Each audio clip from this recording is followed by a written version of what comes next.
To enter and exit a trade on Robinhood, start by opening the app and navigating to the market page of the stock or asset you want to trade. Search for the stock by name or ticker symbol and select it to view its details page. On the details page, you will see the current price and a chart of the stock's performance. Below the chart, you will see a button that says buy or sell, depending on whether you currently own the stock. To enter a trade, select the buy button and choose the type of order you want to place.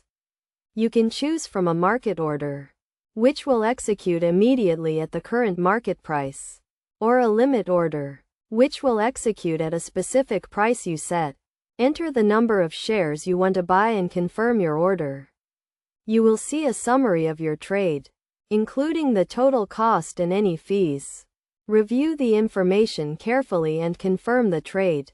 To exit a trade, navigate back to the details page of the stock and select the sell button.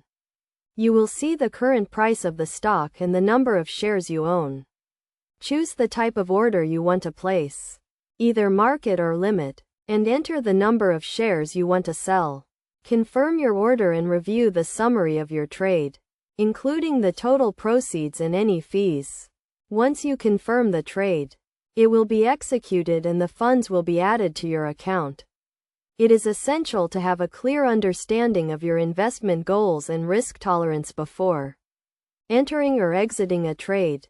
Set a budget and stick to it, and never invest more than you can afford to lose.